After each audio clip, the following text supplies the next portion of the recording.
Chers élèves, bonjour. Ravi de vous rencontrer dans cette nouvelle vidéo. On commence le premier test de lecture du chapitre 1 du roman du conte philosophique Candide ou l'optimisme de Voltaire. Si vous êtes prêts, on commence.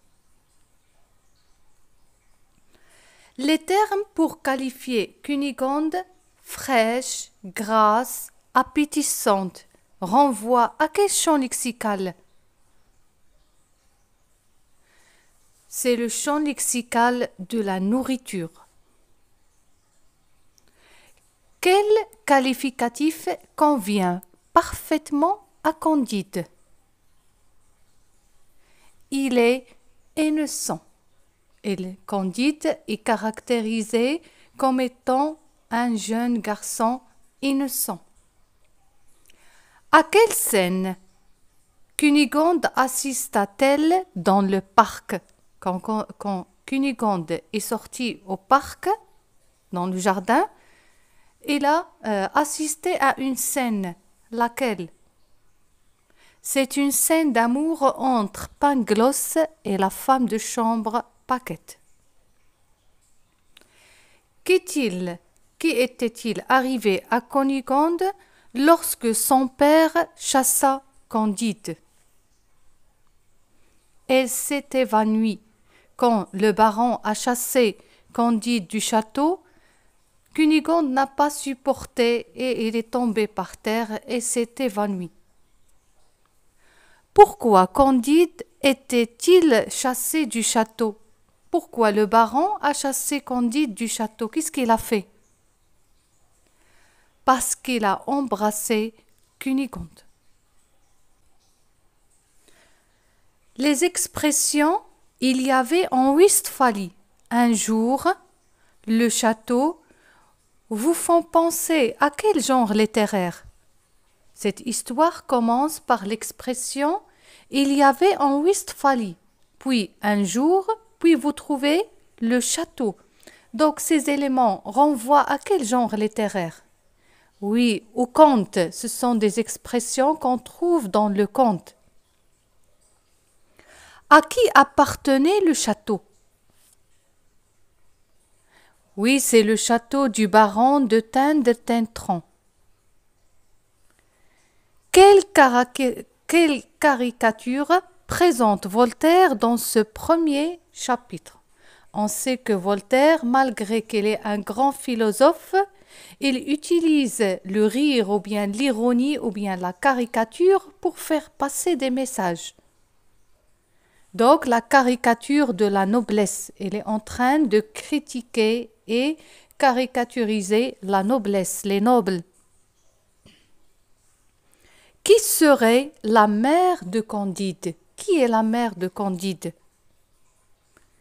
Donc selon les doutes et les soupçons des domestiques de la maison, ils disent que peut-être elle est le fils de la sœur du baron. Combien d'enfants avait le baron?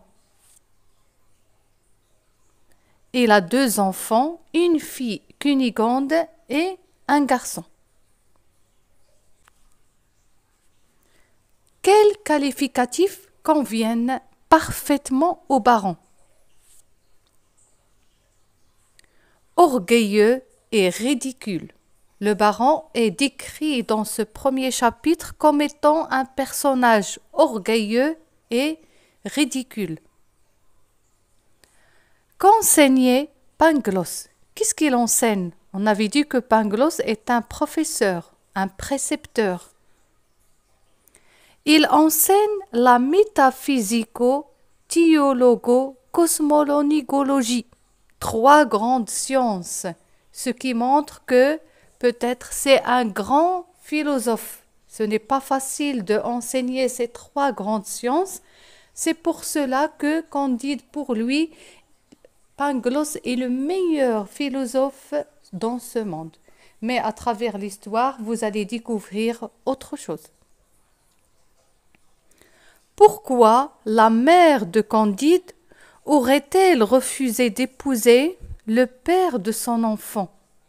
Pourquoi la mère de Candide, qui est peut-être la sœur du baron, a a refusé de se marier avec le père de Candide.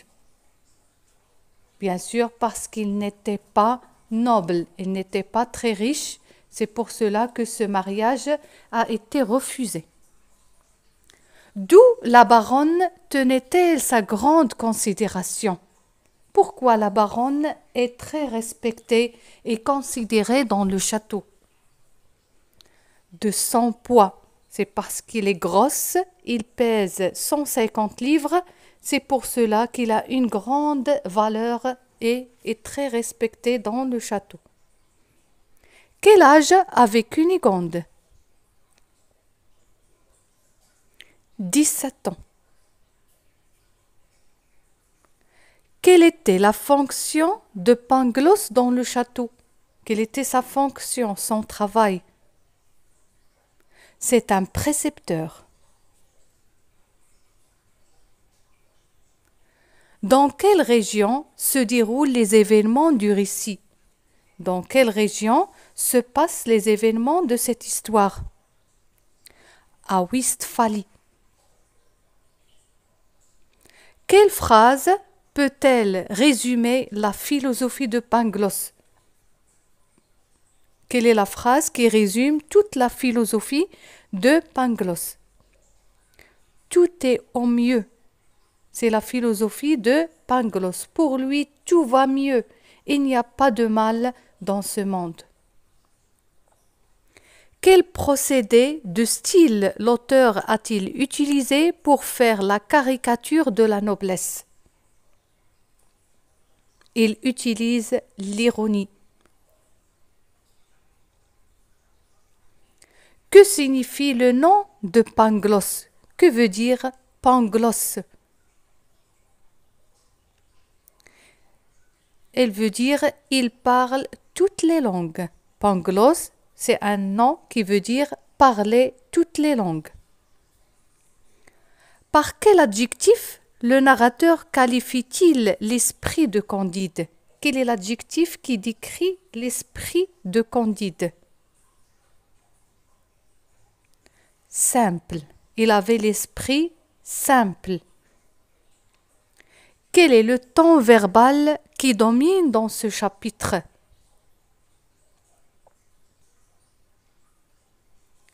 C'est l'imparfait. On arrive à la fin du test de lecture du chapitre 1. J'espère que vous l'avez compris et qu'elle était simple. Candide sera chassé du château parce qu'il a essayé d'embrasser Cunégonde alors qu'il vivait dans le château du baron qu'il considérait comme étant un paradis terrestre. Donc Candide qui n'a pas d'expérience et qui va découvrir dans le chapitre 2 le monde pour la première fois. Donc on verra à travers les tests de lecture à venir comment Candide va-t-il se comporter avec le monde ou bien dans ce monde alors qu'il n'a pas d'expérience et qu'il est innocent et crédule. Merci pour votre attention et à bientôt.